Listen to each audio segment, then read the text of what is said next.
የአልኮል ሱስና የአልኮል ሱስን ህክምና ከስኳር ሱስ እና ከስኳር ሱስ ህክምና ጋራ የሚያነጻጽር ዝግጅት ይዤላችሁ መጥቻለሁ። እነሆ።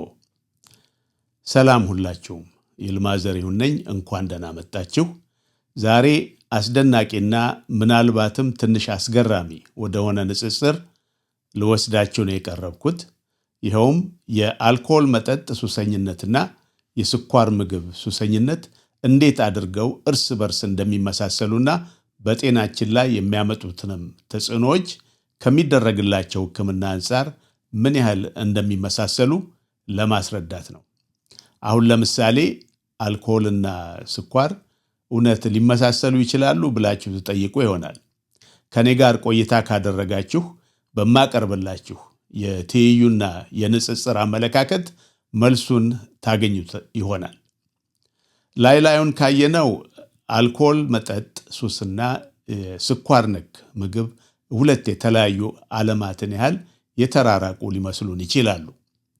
የአልኮል መጠጥ ለአዋቂዎች ብቻ የሚሆን ህጋዊ ይዘት ያለው ለሰውነታችን ጎጂ የሆነ ኬሚካል መውሰድ ሲሆን የአልኮል መጠጥ አጠቃቀማችን ብዙውን ጊዜ ከማህበራዊ ኑሯችን ጋር የተያያዘ ሊሆን ይችላል። በሌላ በኩል የስኳር ነክ ምግብ ደግሞ የአመጋገብ ስርዓታችን ላይ መሰረታዊ ከሚባሉት የምግብ አይነቶች ክፍል ውስጥ አንዱ ነው። ጣፋጭ ከሆኑ ፍራፍሬዎች አንስቶ እስከ ከሰዓት በኋላ ላይ ለመነቃቃት ስንል እስከምንወስዳቸው መክሰስ ምግብ ድረስ በሚገኙት የአትክልት ዝርያዎች የሆኑ ምግቦች ውስጥ ይገኛል። ነገር ግን ውስጡን ጠለቅ ብለን ካየነው ግን የአልኮል መጠጥና ስኳር በሰውነታችን ላይ ኃይለኛ የሆነ ተጽዕኖ ሊያደርጉብን ይችላሉ። ሁለቱም ብዙ ባለሙያዎች ከዚህ በፊት እንደገለጹት ከሆነ ኃይለኛ የሆነ ሱስ የማስያዝ ባህሪያት እንዳላቸው ከዚያም ወደ ከፍተኛ የጤና መዘዝ ሊያመሩ እንደሚችሉ ይታወቃል። በመጀመሪያ አንድ ጠቃሚ እና መሰረታዊ የሆነ ነገር ላይ ግልጽ የሆነ ማብራሪያ መስጠት እፈልጋለሁ። የስኳር ሱስ እንደ አልኮል ሱስ ክሊኒካዊ ምርመራ ተደርጎለት የተፈረጀ ሱስ ስላልሆነ ከመጠጥ ሱስ ጋር ማነጻጸሩ አሁንም አነጋጋሪ ጉዳይ ሊሆን ይችላል። ይሁን እንጂ ሁለቱም በባህሪዎቻቸው ነርቮቻችንን በማወክ ጉዳይ ላይ ያላቸው መመሳሰል በጣም የሚገርም ነው። አልኮል መጠጥም ሆነ ስኳር ሰውነታችን ውስጥ ሲገቡ በአንጎላችን አማካኝነት ደስ የሚሉ ስሜቶችን እንዲሰማን የሚያደርገንን ነገር ወይም ደግሞ ዶፓሚን ተብሎ የሚጠራውን ኬሚካል በማፍለቅ አስደሳች የሆነ የእርካታ ስሜት እንዲኖረን ሊያደርግ ይችላል። ለዚህም ነው ስኳር ነክ ምግብ ወይም ደግሞ የአልኮል መጠጥ የመጓጓትንና ይህንን ስሜት በከፍተኛ ደረጃ በማጉላት አምጡ እስከሚለን ድረስ የፍጆታ ዑደት በላያችን ላይ የሚፈጥረው። እስቲ አስቡት። ቀኑን ሙሉ ስራ ላይ ስንደክም ቆይተን ወደ ቤታችን ስንገባ ለዚያ ለሚናፍቀን መጠጥም ሆነ ምግብ ከፍተኛ የሆነ የምግብ ፍላጎት ያድርብናል፣ ይርበናል ወይም ደግሞ ይጠማናል። ለዚህ ነው ያንን አርኪ የሆነና ዘና የሚያደርገንን የመጠጥም ሆነ የሚጣፍጥ ነገር በማይካድ ሁኔታ ሊናፍቀን የሚችለው። ጉዳዩ እንግዲህ የጣዕም ብቻ ላይሆን ይችላል። የሁለቱም ሱሶች አንጎላችንንና አእምሯችንን ደስ በሚል ስሜት በመሸለማቸው ምክንያት ላይ የተመሰረተ ነው እና ልክ አልኮል የሚያደርገንን ያህል መጠን ያለፈ የስኳርን የመመገብ ሁኔታ ከቁጥጥራችን ውጭ ሊሆን የሚችለው ለዚህ ነው። ሁለቱም ነገሮች አሉታዊ መዘዞች ቢያስከትሉም ለመጠቀማችን ምክንያት የሚያስከትሉብንን የመናፈቅ ስሜት እንዳይከሰትብን ስለምንፈልግ ብቻ መጠጥም ሆነ የስኳር ምግብ አወሳሰድ ለመቀነስ ወይም ለመቆጣጠር የማንችልበት ደረጃ ላይ የምንደርሰው። ይህን ካልኩ በኋላ ቀጥለን አሁን ትኩረታችንን እነዚህን ነገሮች በጤናችን ላይ ወደሚያስከትሉት ተጽዕኖዎች እንመልከት። ሁላችንም የአልኮል ሱስ የሚያስከትለውን ከባድና ስር የሰደደ ውጤቶች እናውቃቸዋለን። ለምሳሌ የጉበት በሽታ፣ የልብና የደም ስራችን ላይ የሚያመጣውን ጠንቅ፣ የነርቭ መጎዳትና ለልዩ ልዩ የካንሰር በሽታዎች ተጋላጭ እንደሚያደርጉ እናውቃለን። ከመጠን በላይ ስኳርን ስለመውሰድስ? እንደ አልኮል መጠጥ ወደ ሲሮሲስ ወደሚባለው የጉበት በሽታ ሊያመራ ባይችልም አዘውትሮ ስኳርን መጠቀም ለታይፕ 2 ዳያቤቲስ የስኳር በሽታ ተጋላጭ ያደርገናል። እንደምታውቁት ዳያቤቲስ በሰውነታችን ውስጥ የደም ስኳርን በአግባቡ መቆጣጠር ሲያቅተን የሚከሰት በሽታ እንደሆነ ብዙዎቻችን እንረዳለን። እንደ አልኮል ዳያቤቲስ የልብ ህመምን ያስከትላል፣ የኩላሊት ድክመትን ያመጣል፣ የነርቭ መጎዳትንና አይናችንን በትክክል እንዳይሰራ የማድረግ ችግር ይዳርገናል። አልፎም አይነ ስውር እስከ ማድረግ ድረስ አይናችን ላይ ከባድ ችግሮችን ሊያስከትልብን ይችላል። እንግዲህ በሕክምና በኩል በሚደረገው እርምጃ ሁለቱም ያላቸው ንጽጽር በተለያየ ሁኔታ አስገራሚ የሚሆነው እዚህ ላይ ነው። በቅድሚያ የአልኮልን አጠቃቀም የሚያስከትለውን ችግር እንመልከት። ስለ አልኮል ሱስ የሚደረገው ሕክምና አብዛኛውን ጊዜ አቅጣጫ ብዙ የሆነ ዘርፎችን ይይዛል። በመጠጥ የተመረዘውን ሰውነታችን ለማጽዳት ሱስን የማስወገጃ ዘዴዎችን እንጠቀማለን። ከነዚህ ዘዴዎች ውስጥ አንዱ ደግሞ ይህንን አምጡ የሚለንን የሱስ ምልክቶችን ሁሉ በቁጥጥር ስር ማድረግ የመጀመሪያው ስቴፕ ይሆናል።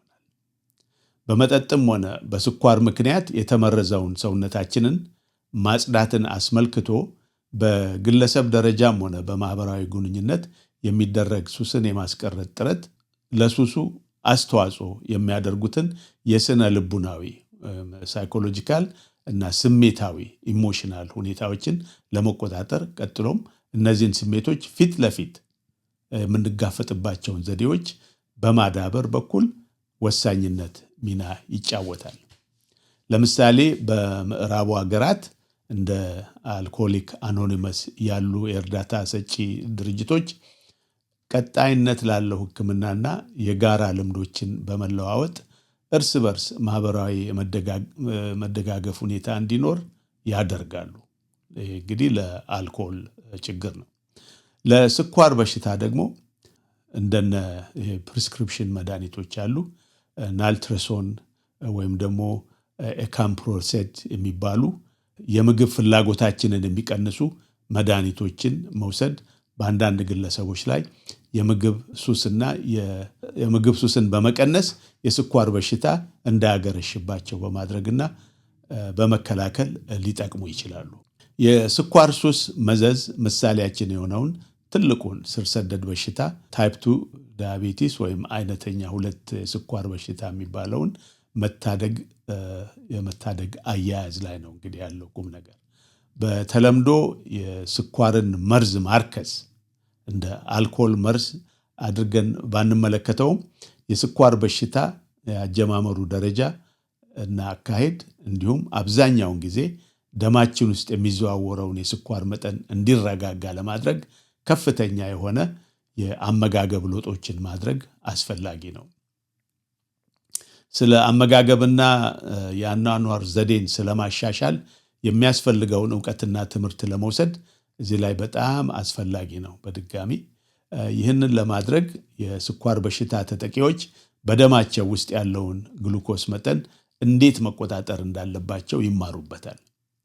የእያንዳንዱን የምግብ አይነት ግላይሴሚክ ኢንዴክስ ወይም ደግሞ ስኳራችንን ከፍ የማድረግ ባህሪ ለማወቅ የሚያስችሉ ግንዛቤዎችን ይወስዳሉ። በዚህም ምክንያት ስለሚመገቡት ነገር በበቂ ማስረጃ ላይ የተመሰረተ የምግብ አይነቶችን መመገብ ይመርጣሉ።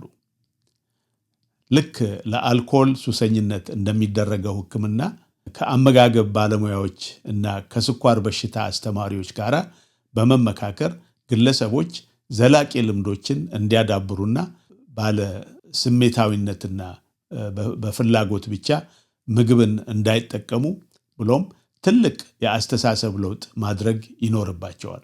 እዚህ ላይ የቀድሞ አስተሳሰብ ከዚህ በፊት ያዳበርናቸው አንዳንድ አመለካከቶችና አስተሳሰቦችን መቀየር ለዚህ ጉዳይ በጣም ቁልፍ ይመስለኛል። የስኳር በሽታ ላለባቸው ሰዎች ድጋፍ ሰጪ ማህበራት ልክ ለአልኮል ሱሰኞች ድጋፍ ሰጪ ማህበራት እንደ አልኮሊክ አኖኒመስ እንዳሉት ሁሉ ለስኳርም ተመሳሳይ አገልግሎት የሚሰጡ ድርጅቶች አሉ። እነሱን ፈልጎ ማግኘት በጣም ጥሩ ይመስለኛል። የማህበረሰብ አንቂ ድርጅቶች አሉ። ከኢንሹራንስ ኩባንያዎች ጋር በመተባበር ይህንን ትምህርት የሚሰጡ ድርጅቶች ስላሉ እነዚህን ከዶክተራችሁ ከሐኪሞቻችሁ ጋር ብትነጋገሩና ብታውቋቸው ጥሩ ነው እላለሁ። ስለዚህ ልክ እንደ አልኮል ሱሰኝነት እንደሚሰጡት ሁሉ መድኃኒቶች ለስኳርም አሉ። ለስኳር ሱሰኝነት እንደ ኢንሱሊን ወይም ደግሞ በአፍ የሚወሰዱ ስኳር መጠንን መቆጣጠሪያ መድኃኒቶች አሉ። ፕሪስክሪፕሽን ዝም ብሎ ከሱቅ አይገዙም፣ በሐኪም ትዕዛዝ ነው የሚገኙት። በምግብ አወሳሰድ ዘዴዎችም የደም ስኳር መጠንን ለመቆጣጠርና ስር ሰደድ ችግሮችን ለመከላከል ለማይችሉ ግለሰቦች እነዚህ መድኃኒቶች ከመቼውም በላይ አስፈላጊ ናቸው። ስለዚህ የአልኮል መጠጥ መጠቀምና ስኳር ነክ ምግቦችን መመገብ በመሰረቱ የተለያዩ ቢሆኑም ጎጂ ውጤታቸውን በማስተናገድ ላይ ያሏቸው አቀራረቦችና መሰረታዊ ባህሪዎቻቸው በአስደናቂ ሁኔታ የሚመሳሰሉና እርስ በርስ የሚጋሩ ናቸው። ሁለቱም ችግሮች ስጋዊ ፍላጎትን ፊዚዮሎጂውን ማለት ነው እና በስነ ልቦና ደግሞ ሳይኮሎጂካል አማካኝነት የሚከሰቱ አእምሮአዊ ፍላጎትን የመቆጣጠር ችግሮች ማህበራዊ ድጋፍ ማግኘትና የሕክምና ባለሙያዎችን ጣልቃ እንዲገቡ ማድረግ በጣም አስፈላጊ ነው እላለሁ። ከዚህ ሁሉ ትንተና አሁን መውሰድ ያለብን ቁልፍ ነገር ቢኖር ለምሳሌ በአንድ ብርጭቆ ወይንና በአንድ ጣፋጭ ቾኮላት ከረሜላ መካከል ያለውን የመመሳሰል ሁኔታ ማወቅ ብቻ አይደለም። ዋናው ቁም ነገር ከአንዳንድ የምግብ አይነቶች ጋር ያለንን ሳይኮሎጂካል ስሜታዊ የሆነ ወይም ደግሞ ኢሞሽናል የሆነ ግንኙነት አልኮልም ቢሆን ከዛ ደግሞ ሲበዛ የተቀመሙ ጣፋጭ ምግቦች አሉ። እነዚህ ፕሮሰስድ ፉድ የሚሏቸው ናቸው። በጤናችንና በደህንነታችን ላይ ከፍተኛ ተጽዕኖ በማድረግ ወደ ጎጂ የጤና ጠንቅነት ሊወስዱን እንደሚችል መገንዘቡ ላይ ነው ዋናው ቁም ነገር። በጉዳዩ ላይ ያሉትን ሁኔታዎችና ለሁለቱም ነገሮች የሚውሉትን የሕክምና አማራጭ መንገዶች መረዳታችን ጤናማ የሆኑ የአኗኗር ምርጫዎችን እንድናደርግ ብሎም አስፈላጊ በሚሆንበት ጊዜ የውጭ ድጋፍ እንድንፈልግ ብርታትና ማበረታቻ ይሰጡናል። በአጠቃላይ አንድ የመጠጥ ችግር ያለበት ሰው መጠጥን እርግፍ አድርጎ ቢተው ምንም የሚገጥመው የአካል ጤና ጉድለት አይኖርም። ነገር ግን ዞሮ ዞሮ ሱስ እንደመሆኑ መጠን አብዛኛው ሰው በአንድ ጊዜ መተው ወይም በአንድ ጊዜ መቀነስ ሊያስቸግረው ይችላል። በተመሳሳይ ሁኔታም አንድ ሰው ስኳር ነክ ምግቦችን አዘውትሮ እየተመገበ በሚመጣበት የስኳር በሽታ መፍትሄው ስኳርን እርግፍ አድርጎ መተው ይኖርበታል ማለት ነው። ይህም ቢሆን ቀላል ነገር አይደለም፣ ነገር ግን ይቻላል። እስካሁን ድረስ ስኳር ነክ ምግቦች እያልኩ ስናገር ቆይቻለሁ። እንግዲህ ምንድን ነው ስኳር ብላችሁ ልትጠይቁ ትችላላችሁ። አዎ ጥሩ ጥያቄ ነው። ስኳር ምንድን ነው? ይሄ ራሱን የቻለ ሰፊ ማብራሪያ ይፈልጋል ወደፊት።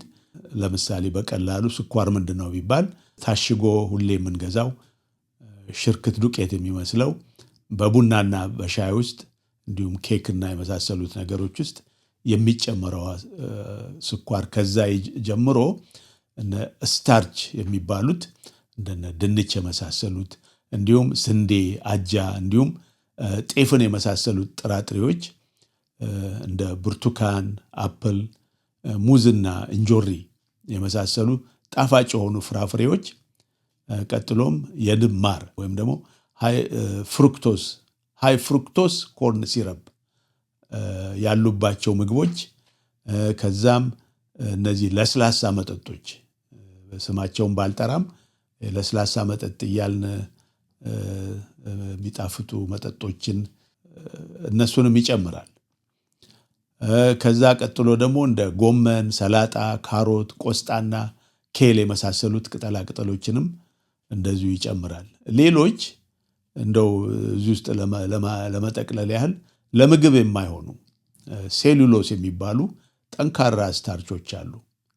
እነዚህ እንግዲህ በፍጹም ልንመገባቸው ማንችላቸው፣ ለምሳሌ የማገዶ እንጨት ስታርች ነው። የአጥርም እንጨት፣ የቤት መስሪያም አጠና፣ እነዚህ ሁሉ የስኳር ዘሮች ናቸው። የሚለያዩት እንዴት ነው? የሚለያቸው አንድ ባህሪ አለ። ይኸውም ባህሪ የሚወሰነው አንድ የጋራ አካፋይ በሆነው የስኳር መሰረታዊ መገንቢያ ሰንሰለታቸው ብዛት ነው። ሰንሰለት ዘለላ አለው እያንዳንዱ እና ምን ያህል ሰንሰለት ዘለላ አንድ ላይ ተጣበቁ የሚለው ወሳኝ ነው። ትንሹ የስኳር ዘለላ ሰንሰለት አንዷ ሰንሰለት ግሉኮስ ነች። ግሉኮስ በጣም ትንሹ ስኳር ሲሆን ሰውነታችን የሚጠቀመው ግሉኮስን ነው። ነገር ግን ለምሳሌ 2 ዘለላ ያለው ስኳር ካለ የቅድም የጠቀስኩት ሁሌ ሻይና ቡና ውስጥ የምንጨምረው ስኳር ይሆናል ማለት ነው። የግሉኮስ ሰንሰለት ቁጥር በዛ እያለ ሲሄድ ሰንሰለቱ እየጠነከረ ይሄድና ያንን ሰንሰለት ለመቆራረጥ የሚያስፈልገውም ጉልበት በዚያው መጠን እየጨመረ ይሄዳል። ለምሳሌ ካንዲ፣ ከረሜላ፣ ማርና ብርቱካን የመሳሰሉት ሰንሰለታቸው በጣም ትንንሽ ስለሆነ ቶሎ ይሟሟሉ፣ ወደ ሰውነታችንም ውስጥ ቶሎ ይገባሉ እና የደም ስኳራችንን ከፍ ያደርጉታል። እንደ ሰላጣ፣ ጎመን ደግሞ ለመሟሟት ጠንከር ያለ ጉልበት ይፈልጋሉ፣ ከብርቱካንና ከሙዝ በተሻለ ሁኔታ ማለት ነው። ስንዴና ገብስ እንዲሁም አጃ የመሳሰሉት ደግሞ ሰንሰለታቸው ትንሽ ረዘም ያለና ጠንከር ያለ ስለሆነ ካልተፈጩ ወይም ካልተበጠበጡ ወይም ደግሞ ካልተቀቀሉ በስተቀር በቀላሉ የሚሟሙ አይነት ስኳሮች አይደሉም። በአጠቃላይ ስናየው በቀላሉ ከሚሟሟ ስኳር ነክ ምግብ ይልቅ በቀላሉ የማይሟሟው አይነት ስኳር ነክ ምግብ ይሻለናል። ግላይሴሚክ ኢንዴክስ ቅድም ያልኩት ከዚህ ጋር ይያያዛል። የስንዴ ዳቦን ከመመገብ ይልቅ ስንዴውን በንፍሮ መልክ መመገብ ለሰውነታችን ትንሽ የተሻለ ይሆናል። ስለዚህም ዳቦና እንጀራ የስኳር በሽታ ላለበት ሰው ጥሩ ምግቦች አይደሉም። ሰላጣና ጎመን ግን በስኳር በመቆጣጠር በኩል የተሻለ ጤናን ይሰጡናል። እዚህ ላይ ሌሎች ምግቦች አሉ ያልተጠቀሱ በጭራሽ።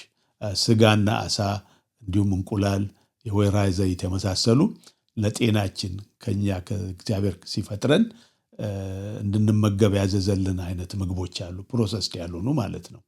እነሱም ቢሆኑ አይነት አላቸውና ወደፊት ስለነሱ በዝርዝር የምንመለከትበት ጊዜ ይኖራል። እንደው በአጠቃላይ ደግነቱ በአሁኑ ሰዓት አሁን ባለንበት ዘመን ጤና ነክ ዕውቀት ለማግኘት ከሕክምና ባለሙያዎች ባሻገር ለሁላችንም ቀስ በቀስ ግልጽ የሆነ ኢንፎርሜሽን ግልጥጥ እያለ የመጣበት ዘመን ነው። የአመጋገብ ለውጥ ለማድረግና ለጤና ጠንቅ የሆኑትን ነገሮች ለይቶ በማወቅና በማስወገድ ራሳችንን ከበሽታ ለመከላከል መሞከር የግድ ሐኪምን ማማከር ወይም ሐኪም መሆን አይጠበቅብንም።